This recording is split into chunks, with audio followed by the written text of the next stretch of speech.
Olá, queridos amigos desta casa de amor e de paz. Estamos aqui mais uma vez para trazer reflexões a respeito dessa doutrina, trazer reflexões a respeito do Evangelho do Cristo, dos exemplos deixados, enfim, tentar nos pacificar um pouco mais. Assim, pedimos a nosso irmão maior, a Jesus, pedimos a esta falange de espíritos queridos que trabalham em seu nome, o envolvimento a cada um de nós, mas principalmente ao nosso querido Antônio, que vai trazer as suas reflexões sobre o tema de hoje. Graças a Deus. Antônio Carlos Lima, conosco.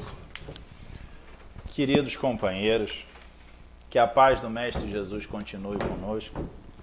É sempre uma alegria voltar a casa, mesmo que de forma virtual, né? Mas lembrando que todas as dificuldades trazem também algumas facilidades. É imaginar agora que a casa tem uma quantidade enorme de palestras à disposição de quem quer que seja, a qualquer horário que seja, né? É claro, todos nós sentimos a falta da presença da casa, da interação com os colegas, de ver essas cadeiras cheias, né? De ver a casa lotada, de chegar aqui e encontrar salão completo, aí você vai subindo, aí você vai assistir a reunião lá no 5º andar e às vezes nem talvez consiga entrar, né? Agora, no momento não podemos, vivemos essa realidade desafiadora, mas toda dificuldade é uma oportunidade de crescimento, de reflexão, de aprendizado, né? Então que a gente possa continuar aprendendo nesses dias. Sabe-se que todos nós já nos sentimos um tanto cansados das limitações impostas, da falta de um cotidiano, da saudade do nosso antigo normal, da realidade que vivíamos. Mas é bom lembrar que a realidade que estamos inseridos, ela é muito maior do que aquilo que a gente percebe, né? Então, o tema da nossa palestra é sobre exatamente aquilo que a gente pode fazer hoje, agora e sempre, com pandemia, sem pandemia, né? A gente vai focar na prece, no passe e no perdão. E na verdade a gente vai ver que todos eles, que parecem talvez tão distintos, um demanda o outro, e no fundo a gente pode dizer que é tudo grande, parte de um grande bloco. É lembrar a prece. Lá no Livro dos Espíritos, Kardec já questiona os espíritos, né, se a prece tem efeitos físicos, se a prece pode mudar o indivíduo, né? E é interessante vamos esquecer por um momento o Livro dos Espíritos. Vamos ser totalmente materialistas, né? O ser humano, o que acontece? Ele tem vários estímulos, ele reage aos estímulos. O instinto final dele é o da fuga, né? Nós somos, no fundo, animais predadores, né? Isso vem evoluindo da nossa genética. Lembrar, lá no passado éramos caçadores, então tínhamos as nossas presas, mas no momento de maior intensidade, o que o nosso organismo faz? Joga uma quantidade de adrenalina enorme. O homem se torna capaz de muito mais do que ele a princípio era capaz, para que ele pudesse fugir daquilo, né? Então a gente só no contexto materialista a gente vê que a descarga de adrenalina consegue nos tornar muito mais do que a gente imaginava, uma substância química que a gente produz. Agora a prece, esse elemento que nos liga ao divino, vocês acham que não vai afetar o nosso comportamento? Que não consegue alterar as nossas posturas? O passe que a gente tanto gosta na nossa casa espírita, demanda sempre uma prece. O perdão, ele também não existe sem a prece. E a prece não precisa ser de longos textos, né? O próprio Kardec faz a pergunta, e afinal, as pessoas de preces rebuscadas, longas, qual seria a importância disso? Nenhuma. O que vale é o conteúdo. O que vale é a ação.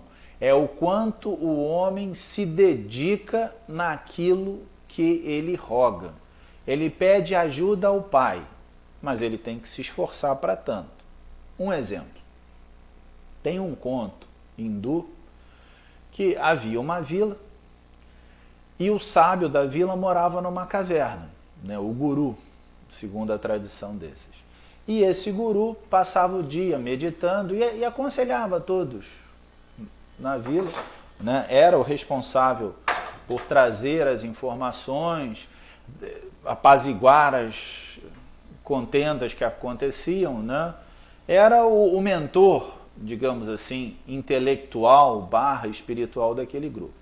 E sempre orando a Deus e pedindo, Senhor, dai-me suprimentos para que eu possa ajudar esse povo, tudo que eu ganhar, eu darei, eu usarei em prol daqueles que confiam em mim, e sempre pedindo, sempre pedindo. Os anos passaram e aconteceu que esse senhor, o mesmo que acontece com todo mundo, ele faleceu. Quando faleceu, retiraram o seu corpo da caverna e notaram que embaixo do tapete onde ele realizava as suas meditações, havia ouro, muito ouro. Então, se ele tivesse meditado menos e se levantado e tirado o tapete, ele teria visto que Deus tinha, de fato, atendido às suas preces. O bem material que ele tanto solicitava estava ali, à disposição dele. Ele não o pegou porque simplesmente não quis, fugiu. A gente tem que entender que a prece é o primeiro, digamos assim, pensando assim, o elemento atômico da ação do bem, né? Não há ação do bem realizada sem a prece. E a prece se exerce, se executa das mais diferentes formas. Uma pessoa que faça uma refeição com carinho, com amor, está fazendo uma oração, está fazendo uma prece. Um pai que cuida de um filho com dedicação é um ato de amor e uma execução dessa prece. Por muitas das vezes, a gente nem percebe, mas os companheiros espirituais, quando se aproximam de nós e oram conosco, que a gente às vezes percebe quando a gente fica um pouco mais inteligente, né? São processos ligados a todo o mecanismo da prece. O Dr. Jorge Andréa sempre comentava, Dr. Jorge Andréa, para quem não conheceu, foi um médico, psiquiatra espírita, muito estudioso da psique do homem e, como ele mesmo diz, ele se dizia uma vaca premiada, porque ele teve chance de estudar a mediunidade por 12 anos ao lado do Divaldo Franco, que ele participava do grupo mediúnico que o Divaldo dirigia. Ele sempre falava que escreveu os livros com a seguinte base: se ele acordava e se sentia mais inteligente, ele escrevia. Quando ele se sentia mais bloqueado, ele evitava. E quando ele estava mais bloqueado, o que ele fazia? Fazia uma prece. Não para que ele conseguisse escrever, mas sim para que ele se sentisse aliviado, porque sabia não estar tão bem acompanhado.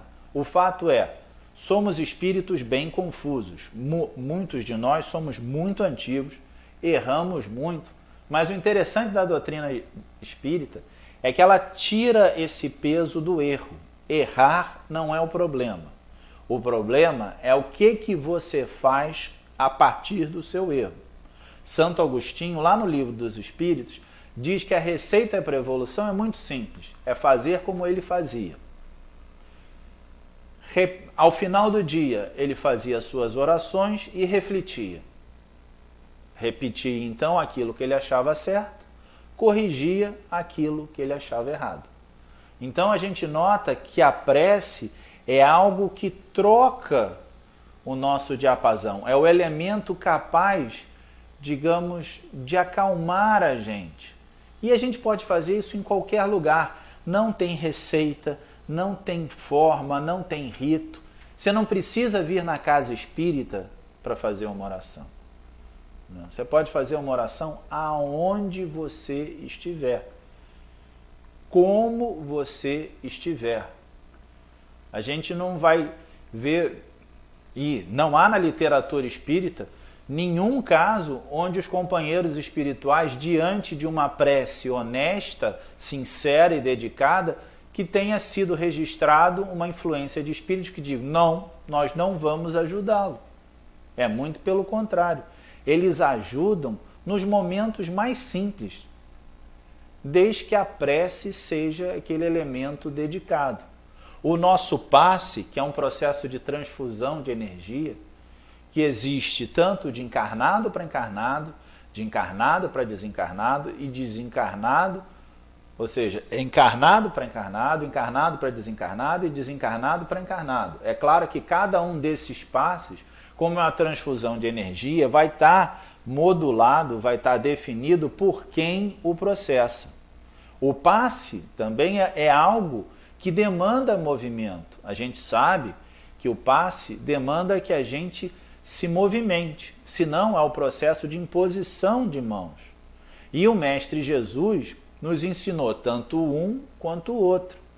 Então a gente nota que esse passe que a gente gosta tanto da casa espírita, que parece hoje tão distante da gente, ele pode ser executado por nós mesmos, afinal há o autopasse.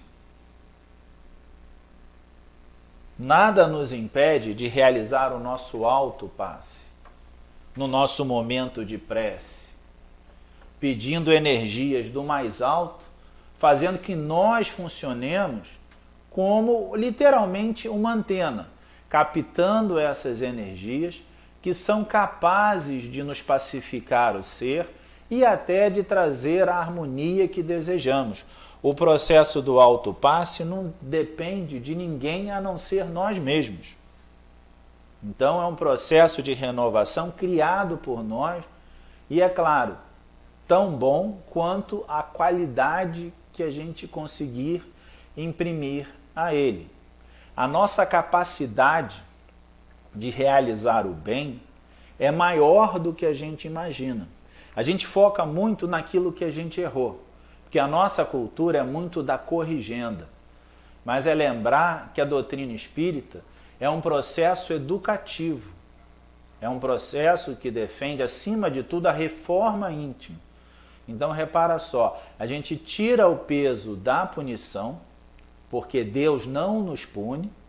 O que acontece é que para cada erro é necessário uma ação igual e contrária de acerto. Você não está sendo punido, não estamos sendo punidos por estarmos aqui, nesse momento que realmente ninguém esperava viver. Em nenhum momento da minha vida eu imaginei que 2020 fosse ser um ano assim tão curioso, tão cheio de novidades. Né? Então, para os cariocas foi mais desafiador ainda. Foi problemas na água, pandemia, coisas que a gente, em nenhum momento, acho que nem o mais sensitivo conseguiria perceber o quão 2020 ia ser desafiador e o quanto temos que ser gratos por termos esses desafios. Porque significa, se estamos tendo desafios, porque temos capacidade de vencê-los.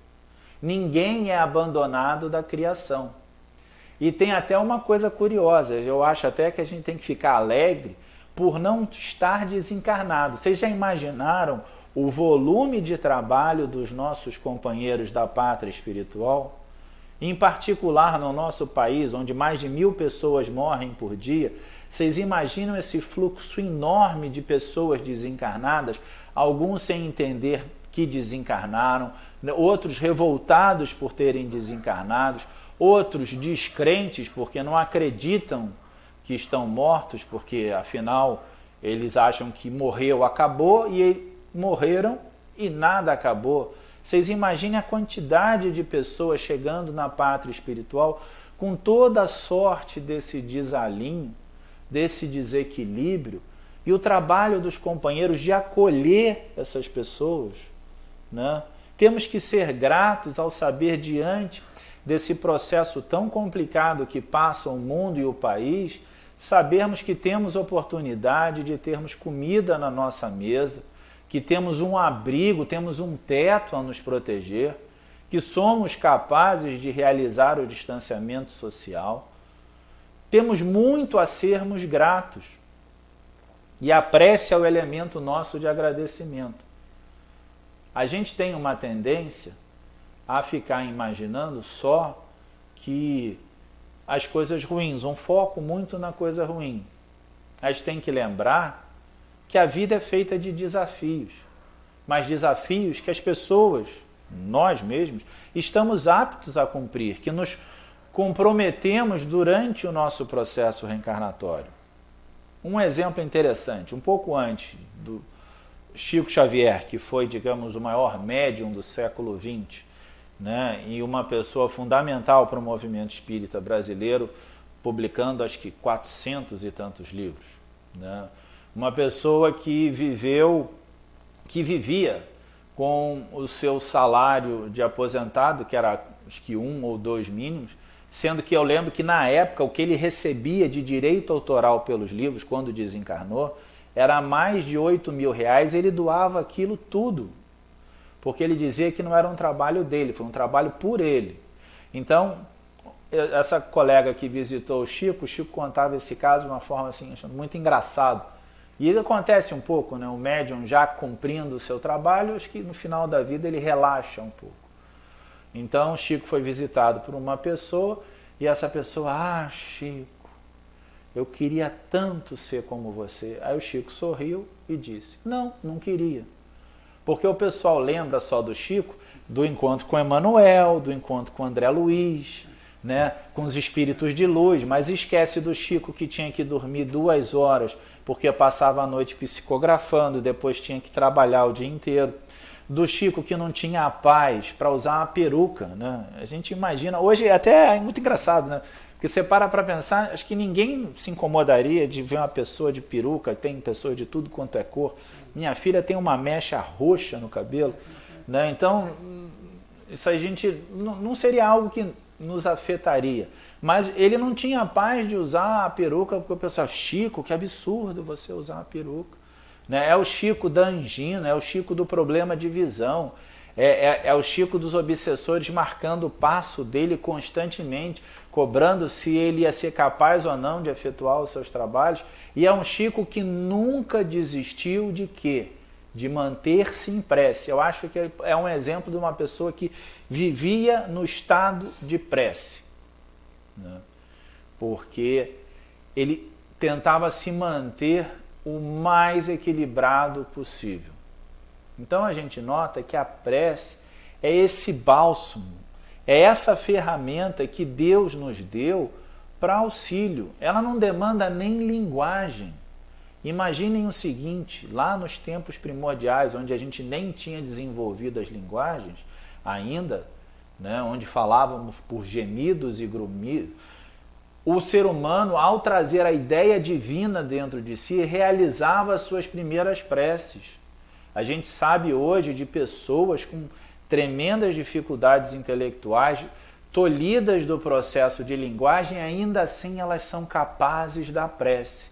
Ninguém é desprovido da oportunidade de realizar uma prece ao Pai, pedindo auxílio, conforto e renovação. Aí a gente chega no perdão. O perdão ele também não se realiza sem a prece, porque o perdão também ele tem que iniciar com o auto perdão. Se a gente não for capaz de entender que falhamos e vamos falhar, e como eu tenho insistido desde o início, que o erro não é o foco da doutrina. Se somos espíritos falíveis, vamos errar. Mas o que interessa é a nossa vontade de acertar. O exemplo que muitos da casa conheceram, nosso companheiro altivo, quando desencarnou, o que os companheiros espirituais disseram? Não disseram que ele foi um espírito perfeito, não disseram que ele foi um espírito do bem, chamaram-no simplesmente de um espírito completista, ou seja, uma pessoa que completa aquilo que havia planejado para a sua encarnação. É isso que devemos nos focar. É isso que temos ter por objetivo, completar aquilo a que nós nos comprometemos. É saber que tem tarefas que não são as nossas. Saber que algumas coisas não nos cabem. Mas a gente tem que usar a prece para conseguir identificar aquilo que nos cabe, aquilo que nos foi planejado, nos foi sugerido. É lembrar sempre que não é o processo reencarnatório evolutivo, ele é optativo, né? Ele é inexorável, todos nós vamos evoluir, não podemos fugir dele. Mas como vamos realizar essa opção, essa evolução, depende de nós. Nós optamos por escolher um caminho, às vezes mais tortuoso, com maiores dificuldades devido à consequência dos nossos atos. Por outras vezes, temos alguns caminhos mais leves, mais suaves, menos complicados. É lembrar que esse processo de evolução, ele nunca vai existir sem o perdão da gente para os outros e de nós para conosco mesmo. Ao sabermos que somos falhos, né, temos condição de saber o que temos que trabalhar. E também, ao entender as nossas falhas, fica mais fácil entender a falha dos outros. Porque nos reconhecemos não como algozes um do outro, mas sim como companheiros evolutivos. É muito interessante, se a gente olha a natureza, digamos, com muito detalhe, a gente já nota que esse processo de cooperação existe e é nos mostrado a todo tempo. Fala-se muito na biologia sobre o darwinismo. E lembrar que e é interessante os equívocos de interpretação. O que Darwin mostrou foi que a evolução é daquele que melhor se adapta e não do mais forte. Quer ver um exemplo?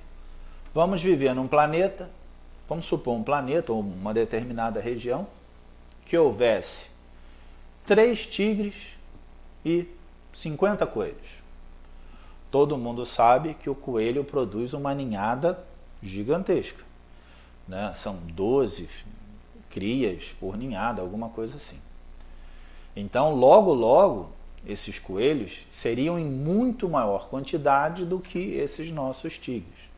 Contudo, esses tigres, por serem mais fortes, mais velozes e ágeis, vão começar a se alimentar da população de coelhos.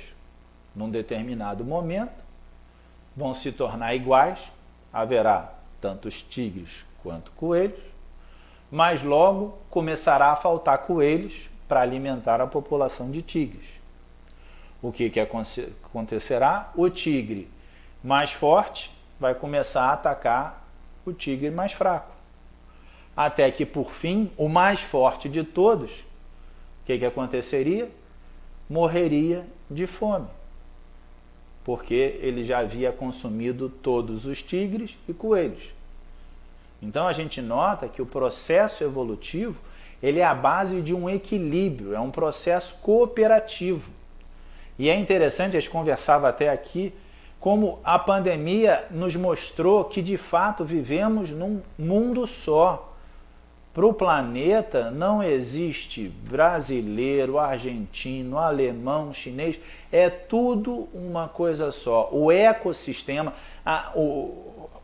a importância do meio ambiente, né? A ecologia veio nos mostrar que o planeta é inequivocadamente, né? sem sombra de dúvidas, uma entidade só que vive, que respira e que tem que ser respeitada nos seus condicionantes.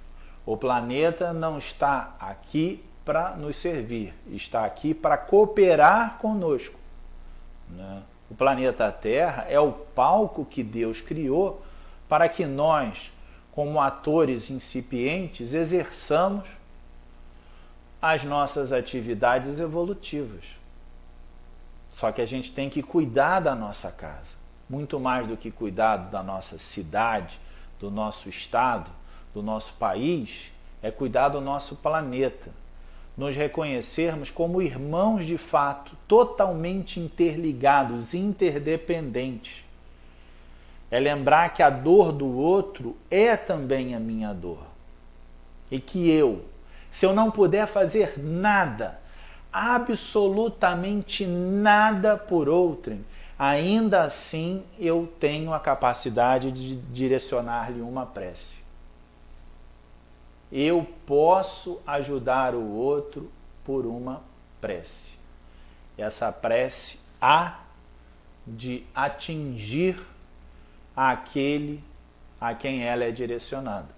Um caso muito interessante do efeito da prece e dos efeitos, digamos, meritórios dela. O Instituto de Cultura Espírita, né, foi uma entidade criada por Deolinda Amorim, lá nos anos 50, e contava com, na sua formação, pessoas ilustres do movimento espíritas e alguns verdadeiros scholars, né? Pessoas que falavam diversas línguas, que fizeram traduções da obra de Kardec, e um desses membros fundadores, desencarnado, quando desencarnou, 2 anos depois avisou que daria uma comunicação. Todo mundo surpreso e curioso de qual seria a comunicação dele. Afinal, era um homem de grande capacidade intelectual e sabidamente bom. Pessoa que se dedicou muito ao bem, no auxílio do próximo. Então, a ansiedade era, será que ele encontrou o mestre Kardec? Ou quem sabe viu uma palestra do mestre Kardec? Encontrou com Denis? Encontrou com Gabriel Delane? Com quem será que ele encontrou? E a comunicação dele foi bem simples. Foi mais ou menos assim. Companheiros, fui muito bem recebido após o desenlace, mas encontrei-me maravilhado diante das preces que aqui recebi pelos banheiros da Casas Espíritas que limpei. Se soubesse, teria limpado mais banheiros e realizado menos palestras e livros. Então a gente nota que qualquer ação no bem, como eu já havia comentado, é uma prece. E essa prece reverte ao nosso auxílio. Uma contrapartida, né, porque a prece também tem, digamos, o seu elemento dual, né, digamos assim, aquele momento de ódio, aquela vibração negativa, que não é a prece, mas que divide características físicas do ponto de vista de fenômeno com a prece. No livro Embainha Tua Espada, do nosso companheiro Luiz Antônio Mileco, ele narra as desventuras de um político desencarnado. Aliás, eu sempre brinco aqui na palestra que a única coisa que eu queria colocar lá para os deputados, senadores, era uma faixa assim, vocês vão reencarnar, sem eles se sentirem pressionados. Eles só saberem lembrá-los, que eles não escapam dessa lei. Depois de todo o período de desequilíbrio do desenlace, ele se encontra nas cidades espirituais e se via alvejado por vibrações negativas de ódio e raiva que pessoas encarnadas no planeta lhe dirigiam por ações que ele havia realizado quando aqui encarnado. Da mesma forma que tem esse lado negativo, você vê que há o cenário positivo. Voltando a mais um caso do Chico Xavier. Chico Xavier caminhava da sua casa para o centro, um pouco atrasado, quando uma pessoa, vendo Chico passar, sai à porta de casa e chama. Chico faz sinal cumprimentando a pessoa e diz, estou atrasado. Emmanuel fala assim, não, volta e conversa com a pessoa. Mas eu estou atrasado, não interessa, volta e conversa com essa pessoa. Chico retorna, escuta a pessoa, dá algumas sugestões, lhe abraça e sai. Quando sai, Emmanuel fala, olhe para trás e veja. Ele notou que essa pessoa emitia vibrações, verdadeiros raios brancos em direção ao Chico, de agradecimento. Né? No fundo, a pessoa estava executando, era uma prece, ainda que fora do formalismo daquilo que a gente chama de oração. Né? Grata ao Chico pelo tempo que ele se dedicou a ela e pelas palavras que ele havia dito. E o Emmanuel fala, imagine se você não tivesse parado, que tipo de vibração você receberia. Então a gente nota que a prece tem efeitos físicos, ela tem um componente que, digamos assim, ela excita consequências físicas no nosso ser. E ela é essa nossa ferramenta nesse processo evolutivo. Que pensem o seguinte, quanto mais evoluídos somos, tem uma coisa que é interessante. A gente diminui a necessidade do auto-perdão, porque os nossos erros são menores, mas aumenta enormemente a nossa capacidade de perdão. A gente reduz a nossa necessidade do autopasse, porque o nosso corpo já se encontra muito mais equilibrado, mas a nossa capacidade de passe se torna mais intensa. E a nossa prece passa a se executar de formas que a gente ainda nem consegue conceber direito. É lembrar do Mestre Jesus, quando lhe tocam as vestes, ele fala, saíram talentos de mim. Executou-se ali um processo de prece e também um processo de passe. Você vê que eles vão se juntando num processo só. Nenhum de nós pode negar o efeito ou a necessidade da prece. O Mestre Jesus foi se recolher e orar. Ele, que de acordo com o Livro dos Espíritos, foi o espírito mais perfeito que esse nosso orbe reencarnou. Então a gente nota que ele, com todos os equilíbrios dele, com toda a potencialidade, ele se retira e vai orar. Nos seus momentos finais, ele faz uma prece pedindo perdão não a ele, mas aos outros, ou melhor, a nós, porque a gente não sabia o que estava fazendo. Então a gente nota que esse processo de ação no bem é interessante. Ele às vezes é muito difícil de ser executado, tamanho o nosso ranço, o nosso vício com as posturas de ontem. Mas ele tem uma dinâmica muito simples. Ele digamos, a receita da evolução é muito simples, né? É fazer o bem. Eu até estava brincando outro dia que com esse papo de novo normal, eu vou bolar agora defender o novo egoísmo. Faço bem ao outro, porque aí vai ser o melhor para você. Porque a ideia do egoísmo é eu não vou fazer aquilo que é melhor para mim, então faça um novo egoísmo. Aquilo que é melhor de fato para você é fazer o bem ao outro. Quando você tem o olhar do outro, você olha para fora. Você consegue sair da sua casca e entender que a vida é muito maior do que a gente consegue conceber. Somos seres... Você para pensar, dentro da criação, somos seres bem, assim, corriqueiros, né? Nós não somos a espécie mais forte, não somos a espécie mais rápida, não somos a espécie mais capaz, mas somos a espécie dominante nesse planeta, né? Porque fomos capazes de refletir sobre nós mesmos, né?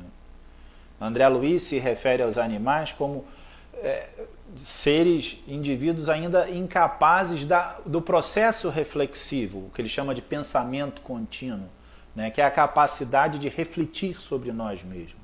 Quando nós adquirimos isso na transição, nessa evolução que viemos lá do processo todo criativo, que a gente ainda não tem ideia como se transcorre, e que a gente sai do reino animal e entra no nominal, quando nós descobrimos capazes de amar não só a nós mesmos, mas aos outros, de forma indistinta e tão intensa quanto a nós mesmos, nós nos destacamos dentro dos seres da criação.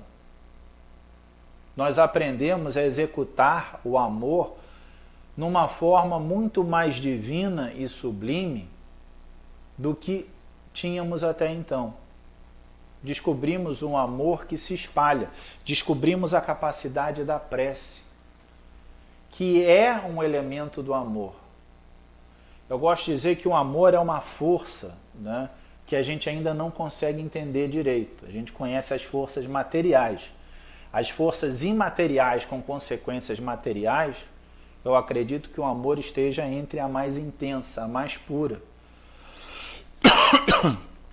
E é aquilo que nos caracteriza até como membros da doutrina. Pois, como diz o mestre Kardec, nós seremos reconhecidos pela nossa capacidade de nos reformarmos e de amar profundamente uns aos outros. É essa certeza que não estamos desamparados. Jamais estaremos desamparados. Literalmente, a gente tem uma linha direta com o Criador, com o Mestre Jesus e os emissários do Mestre Jesus, que são os nossos mentores, os nossos companheiros, que é a prece. E que a gente tem um caminho, que é essa jornada de perdão. Primeiro, claro, passando por um processo de auto-perdão, mas executando e trabalhando. A evolução nos pede trabalho. É lembrar ainda uma obra do Chico Xavier, O Nosso Lar, quando apresenta a cidade espiritual onde o espírito André Luiz passa a viver, e comenta-se que o prefeito da cidade não tirava férias há 150 anos. Um livro publicado em 1959 ou 60. Aí a minha dúvida é, será que ele já tirou férias ou já está passando mais de 200 anos sem férias? A gente nota que essa capacidade de trabalho no bem, que o move, você vê que a gente não consegue nem conceber qual é o trabalho em si, porque o nosso trabalho já pressupõe uma jornada e uma jornada de descanso do trabalho. Pressupõe-se isso, essa alternância. Então a gente ainda tem que evoluir muito como sociedade. Temos muitas falhas, muitos erros, mas o interessante é isso, a doutrina tira o peso do erro, não tem problema. Vamos focar na nossa vontade de acertar. Vamos buscar, tendo a prece como o nosso elemento de segurança. Teve dificuldade? Prece. Teve alegria? Prece. Para encerrar, eu termino com um conto muito pequeno do Batuíra, que eu não consigo descobrir o livro onde ele escreveu. Batuíra foi um espírita paulista, português que veio morar aqui no estado de São Paulo, que conseguiu uma grande fortuna e no final da vida partilhou toda a herança dele e passou a morar nos fundos da casa espírita que ele criou. E ele falava mais ou menos assim, está em dificuldade? Ora. A dificuldade aumenta, trabalha e ora. A dificuldade continua aumentando, ora e trabalha, ora e trabalha, ora e trabalha. Que sigamos assim, orando e trabalhando, confiantes que os desafios podem ser grandes, mas somos completamente capazes de vencê-los. E que Jesus nos abençoe.